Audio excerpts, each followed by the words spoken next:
Hello and welcome back to my class.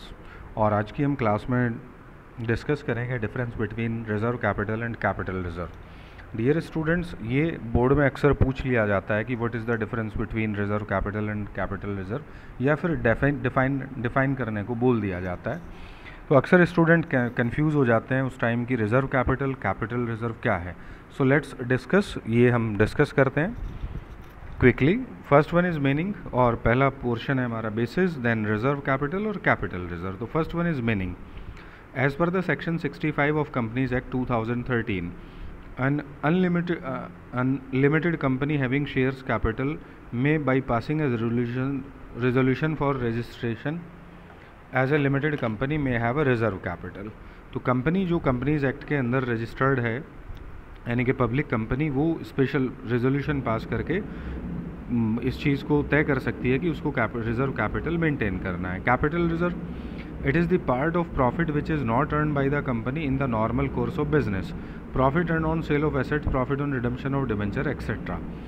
तो यानी कि रिजर्व कैपिटल जो है वो कैपिटल का पार्ट है, capital reserve is a part of reserve. और कंपनी जो अपने सुपर नॉर्मल प्रॉफिट से इसको क्रिएट करती है।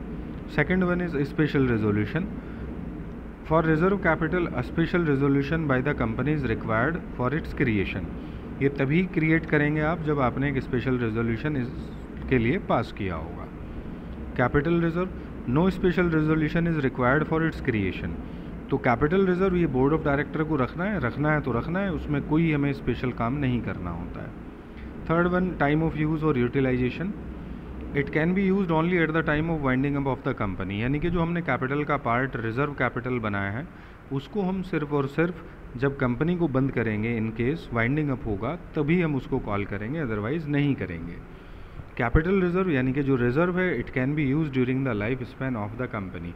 यानी कि जब तक कंपनी वर्किंग है ये रिजर्व तभी तक यूटिलाइज होगा, कंपनी ख़त्म हो जाएगी तो ये शेयर होल्डर को दे दिया जाएगा। डिस्क्लोजर इन बैलेंस शीट, जो कैपिटल है हमारी, it is not shown in the balance sheet, क्योंकि वो हमने कॉल ही नहीं की है।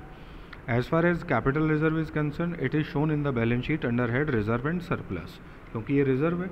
और बैलेंस शीट में जैसा कि आप जानते हैं रिजर्व एंड सरप्लस, वहाँ पर एक हेड होता है, उसी में हम लिखेंगे कैपिटल रिजर्व। देन रिक्वायरमेंट यानी कि मैंडेटरी। तो reserve capital is not mandatory to create, capital reserve is mandatory to create if the company had earn capital profit. अगर कंपनी ने कैपिटल प्रॉफिट्स अर्न किए हैं तो ये जिम्मेदारी है कंपनी की, ये ड्यूटी है कि वो इसको क्रिएट करे। Creation, reserve capital created either by increasing the nominal amount of share capital or by increasing the face value of each share, with condition that it can be called up in case of winding up of the company, or by specifying a portion of uncalled capital to be called only on winding up of the company। Simple है, out of capital create किया गया है, अब या तो share की face value बढ़ाएं आप, या फिर उनकी नॉमिनल वैल्यू इंक्रीज़ करें, और कंडीशन यही रहेगी कि इसको हम कॉल करेंगे in the event of winding up. दूसरी तरफ capital reserve, it is created out of capital profits of the company. Thanks for this and keep studying. मिलते हैं आगे न्यूमेरिकल्स के साथ। Thank you, have a nice day.